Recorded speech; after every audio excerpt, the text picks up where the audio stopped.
blast and conveyed its condolences to the affected families.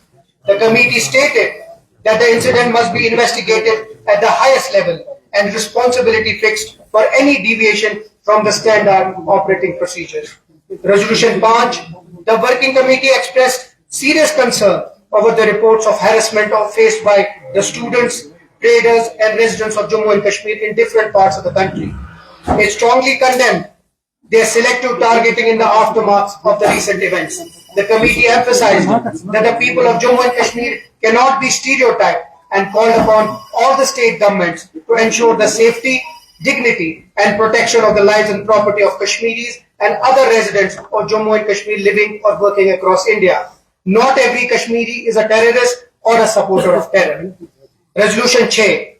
The working committee reiterated the party's unwavering commitment to fulfilling all promises made in its manifesto. और जो आखिरी resolution है, the working committee unanimously reaffirmed its full support to the government led by Mr. Umar Abdullah and urged it to continue fulfilling the aspiration of the people and upholding their dignity. अब आपके पास अगर कोई सवाल हो तो वो आप दें, हमारे जो नायब सदर हैं वो उसका जवाब।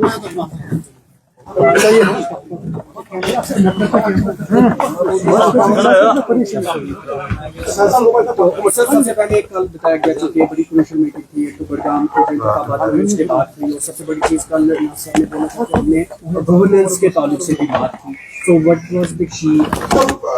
जाहिर सी बात है, साल से ज्यादा हो गया हुकूमत बने हुए, पार्टी की वर्किंग कमेटी है, हाईएस्ट डिसीजन मेकिंग बॉडी है पार्टी की। तो मौजूदा सियासी हालात पे बहस हुई, ऑनरेबल एमएलएज यहाँ पे मौजूद हैं, उनसे फीडबैक लिया गया, पार्टी के जो अहदेदार हैं उनसे हुकूमत की कारकर्दगी के बारे में फीडबैक लिया गया, कई सारे मशवरे उनके तरफ से आए और जैसे मैंने मीटिंग के खात्मे के दौरान अपने साथियों से कहा, जो भी मशवरे तंजीम के तरफ से या ऑनरेबल एमएलएज के तरफ से मिले हैं उन सब पे जो है गौर करके उन पे अमल किया जाएगा।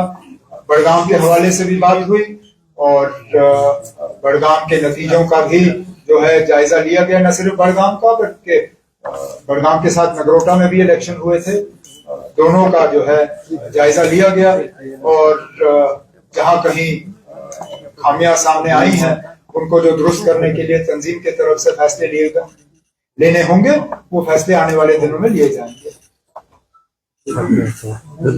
सर, एमपी रूहुल्लाह साहब ने कहा कि 2002 से मैं इस कमेटी का मेंबर रहा हूं, लेकिन मुझे पहली बार ये कमेटी उन लोगों के लिए है जो पार्टी का डिसिप्लिन समझते हैं।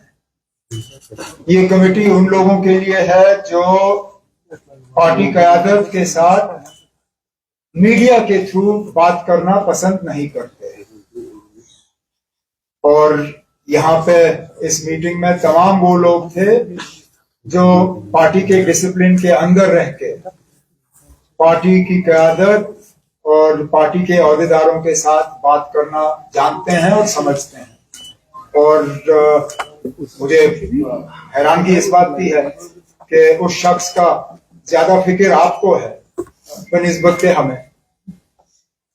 सर, क्या वर्किंग कमेटी में कोई बात इस पर हुई कि जो आप कह रहे हैं कि तो बातें तो बहुत हुई, इस बात पे भी जाहिर सी बात है मैंने खुद और मेरे साथियों ने वर्किंग कमेटी को इस बात के बारे में बाखबर किया कि कितने सारे ऐसे इदारे हैं जिनका कंट्रोल इलेक्टेड गवर्नमेंट के पास होना चाहिए लेकिन नहीं है। मिसाल के तौर पे स्कीम्स में इतनी वैकेंसियां हैं, स्कीम्स के कामकाज को आज बहुत ज्यादा नुकसान का सामना करना पड़ रहा है, लेकिन स्कीम्स की फाइलें जो है इलेक्टेड गवर्नमेंट के पास नहीं आती। स्कीम्स की मैनेजिंग कमेटी का चेयर जो है, जो चीफ मिनिस्टर होना चाहिए वो नहीं है।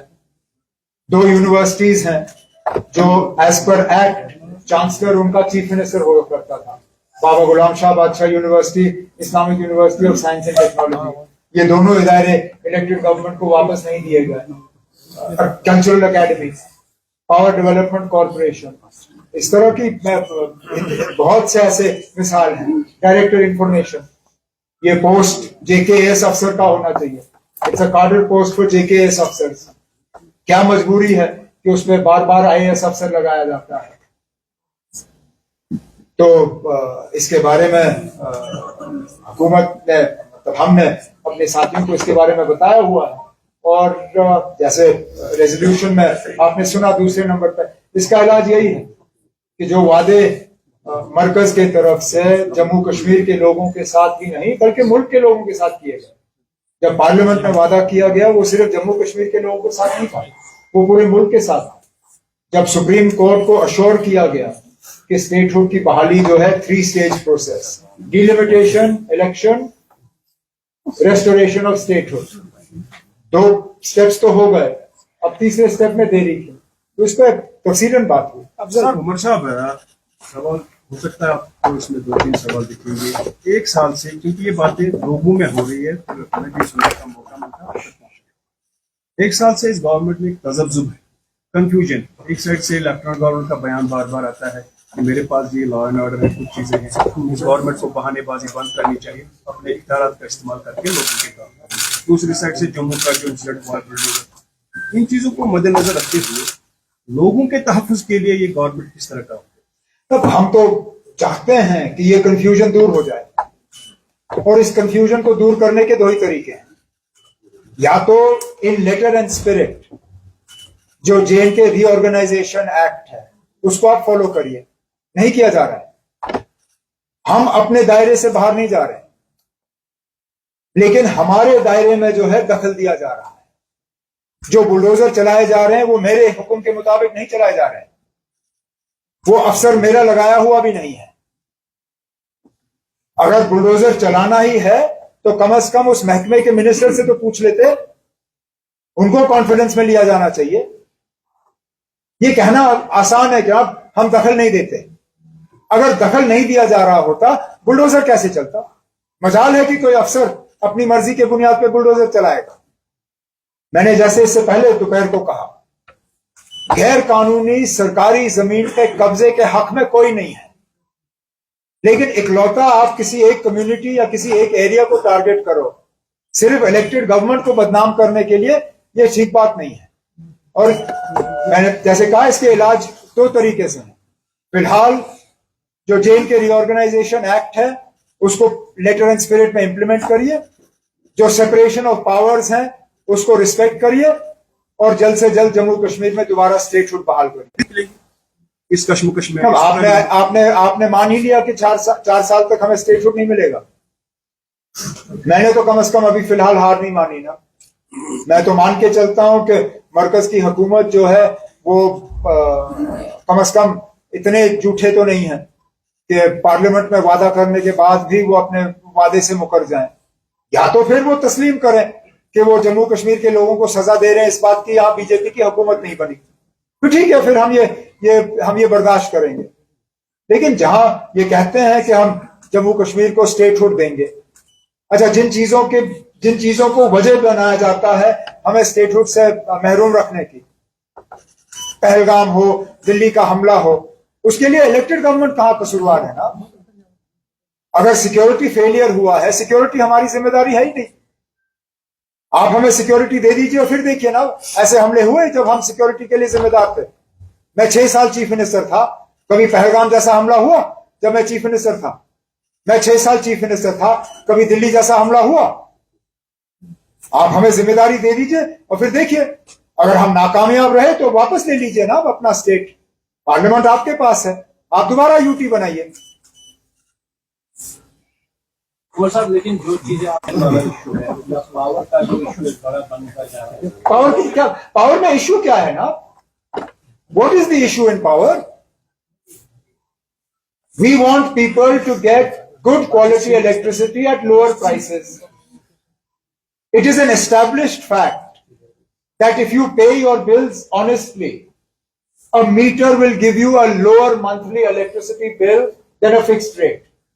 This is an established fact for poor houses. For richer people, it might be different. But in poor houses, a meter actually gives you a lower monthly electricity bill. And for us to fulfill our promise of 200 units of electricity, I need people to have meters in their homes, because that's the only way I can measure 200 units. I am constrained of being unable to fulfill this promise because percentage of metering is still far below 50%, which means the majority of the people will not fall within the purview of this 200 units.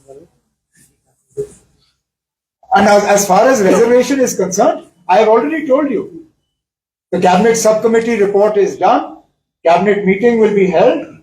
We were again constrained by the fact that I did not want anybody to sabotage this by going to the election commission and saying they've done this because of code of conduct. Code of conduct is over, elections are over. Next meeting of the cabinet, the minister concerned will bring the memo to the cabinet and we will discuss it there. मतलब एक burning issue चल रहा है वादी कश्मीर के अंदर। यहाँ पे जो डेली वेजर से आपने 6 महीने का वर्क उनसे मांगा था सर, लेकिन सिर्फ they are doing the protest right now. तब ये मुद्दा हमारा बनाया हुआ नहीं है, विरासत में हमें ये मुद्दा दिया गया है। हम भी चाहते हैं उसका हल निकले, लेकिन हल वैसा होना चाहिए कल को हम लागू कर सकें। हमने डेली वेजर्स से वक्त मांगा है, इससे पहले किसी हुकूमत ने उनका कोई काम नहीं किया है। इससे पहले जो हुकूमत बनी थी 2015 में, उन्होंने झांसा देने के अलावा इनके लिए कुछ नहीं किया। जो लोग हमें अपना नेशनल कॉन्फ्रेंस को मंशूर याद दिलाते हैं, मैं उन्हें याद दिलाना चाहता हूं कि सबसे बड़ा धोखा मंशूर के साथ पीडीपी ने किया, जब उन्होंने 2014 में बीजेपी के खिलाफ वोट मांगे और फिर बीजेपी के साथ जाके हाथ मिलाया। हम लोग कम से कम वो हैं जो मंशूर में वादा करते हैं, चलिए वक्त लगे लेकिन हम अपने वादे पूरे करते हैं। हमने कहा था हम बीजेपी को बाहर रखेंगे, बीजेपी को बाहर रखा। हमने कहा हम असेंबली में रेजोल्यूशन लाएंगे, रेजोल्यूशन लाया। हमने कहा हम कैबिनेट लाया। हमने कहा हम लोगों के मुतालबे हल करेंगे, एक एक करके हम मुतालबे हल कर रहे हैं। हमने अपने मंशूर को नजरअंदाज नहीं किया, हमने सिर्फ ये कहा कि ये 5 साल के लिए हमारे वादे हैं लोगों के साथ। आपने जब हमारी परफॉर्मेंस को नापना होगा, आप तब नापिए जब हमारा टर्म खत्म होगा। कैबिनेट एक्सपेंशन के लिए कोई डिसीजन यहाँ पर लिया गया, कोई बात हुई सर? सदर मोहतरम इसमें साथियों के साथ मशवरा करके जैसे इनकी हिदायत होगी, इनकी हिदायत के मुताबिक हम काम करेंगे। Thank you.